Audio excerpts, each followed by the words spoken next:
वो शिव तत्व के बारे में जो बना है वो लगाना सीडी, सब देखेंगे। थोड़ा सा शिव तत्व के बारे में जान लेंगे, थोड़ा ही जान सकते हैं। शिव तत्व क्या है, शिव क्या है, फिर बुद्धि जब फिर समझ लेते, थोड़ा बहुत बुद्धि शांत होते, फिर भाव प्रकाश होता। बुद्धि को भी तृप्त करना है, भाव को भी जगाना है, यही यज्ञ है। ज्ञान विज्ञान दोनों से जब तक हम तृप्त नहीं होते तब तक पूर्णता नहीं आती जीवन में। ज्ञान और विज्ञान से तृप्ति मिलती है।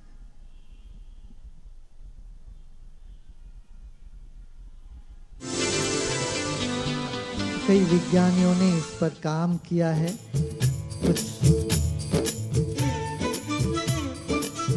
खोज निकाला। विज्ञान क्या कहता है शिव तत्व के बारे में? हम हर वर्ष शिवरात्रि मनाते हैं।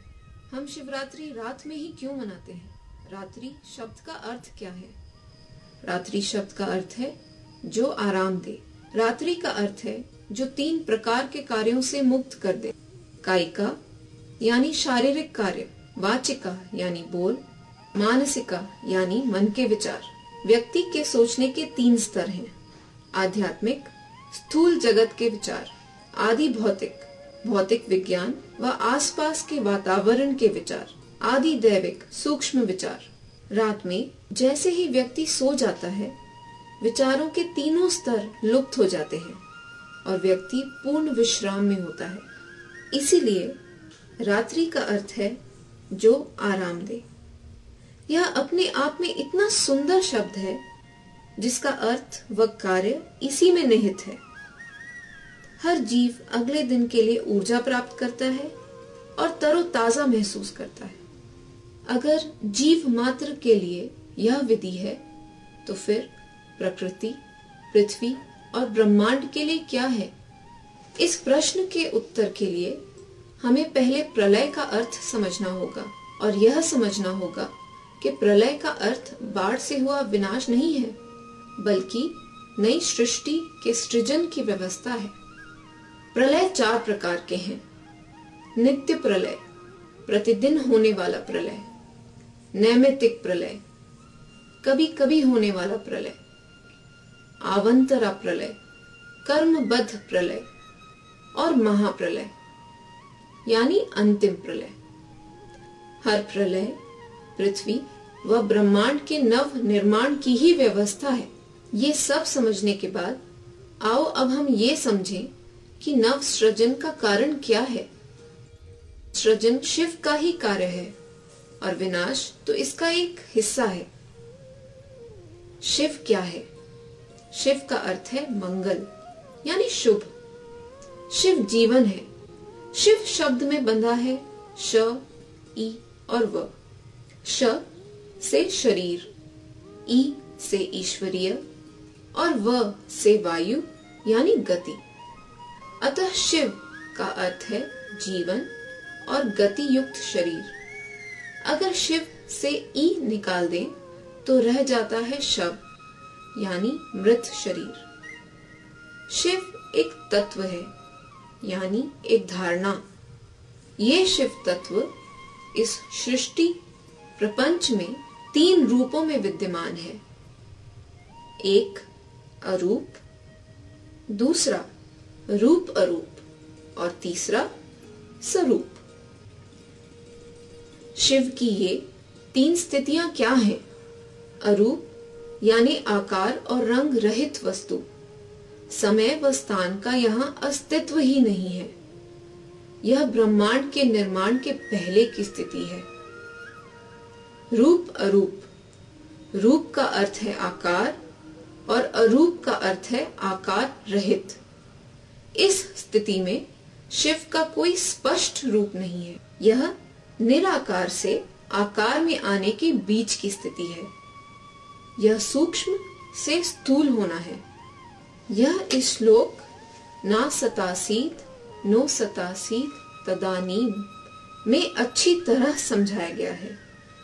यानी उस समय ना तो विद्यमान था न अविद्यमान। यह स्थिति पृथ्वी पर काशी शिवलिंग, जिसे काशी विश्वनाथ के नाम से जाना जाता है, के द्वारा भली प्रकार उपस्थित की गई है।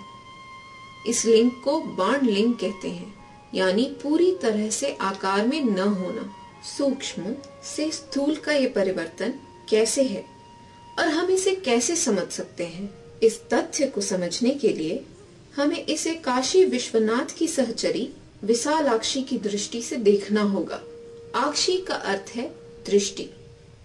पृथ्वी, सौरमंडल, आकाशगंगा, सृष्टि का प्रक्रम, स्थूल से सूक्ष्म में गति और इसी प्रकृति को समझने के लिए हमें विशाल दृष्टि की जरूरत है। इस तथ्य की समझ के लिए ही बनारस के काशी विश्वनाथ जी की सहगामिनी का इतना महत्व है। काशी का अर्थ है प्रकाशमान और इस शब्द को स्थूल व सूक्ष्म दोनों स्तरों पर समझा जा सकता है। स्थूल तौर पर देखें तो इस शहर में यानी वाराणसी में दो नदियां वारणा और आसी आकर मिलती हैं, लेकिन इसका एक व्यक्तिगत अर्थ भी है। प्राणायाम करते समय हमारे शरीर में दो नाड़ियां काम करती हैं।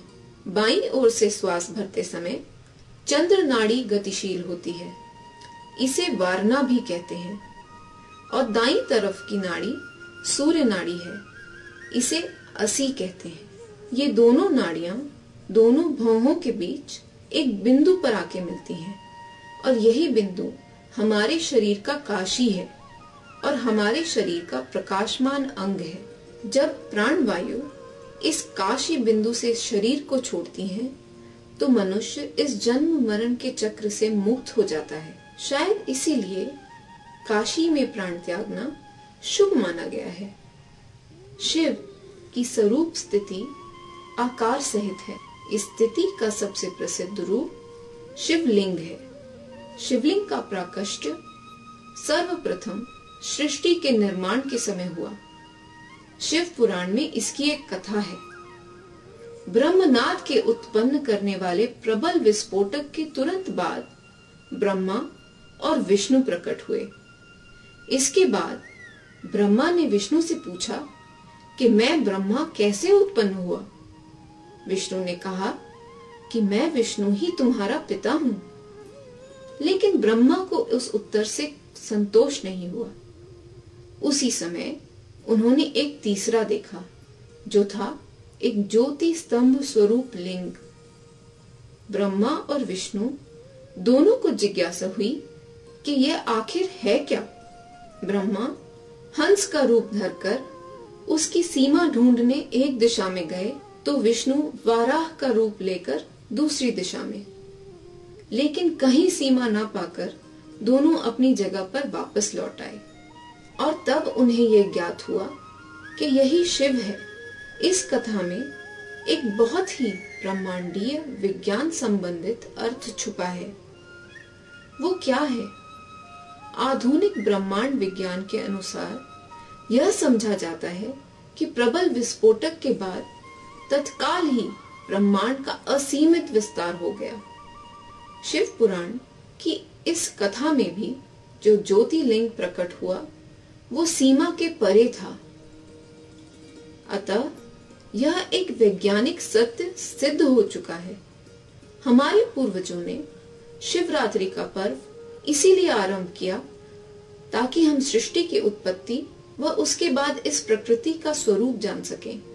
शिव तत्व के दूसरे रूप नटराज, रुद्र, भैरव, ओमकारेश्वर, अर्धनारीश्वर, हरिहर व अन्य बहुत से हैं और ये सारे रूप सृष्टि के खेल के विभिन्न पहलुओं को उजागर करते हैं। हम इस धरा पर न जाने कब से शिवरात्रि मनाकर सृष्टि के इस ज्ञान को प्राप्त कर रहे हैं। इसका सर्वप्रथम प्रमाण ऋषि काहोला कौशितकी की कौशितकी ब्राह्मणा नामक रचना में मिलता है, जो कि लगभग महाभारत के समय की है, यानी लगभग 3000 वर्ष पूर्व सामान्य संवत। इसका अर्थ है कि लगभग 5000 वर्ष से यह पर्व मनाया जा रहा है। ये सारे विषय और उनके वैज्ञानिक विवरण हमारी पुस्तक अंडरस्टैंडिंग शिवा और क्रिएशन सृष्टि विज्ञान में प्राप्त हैं।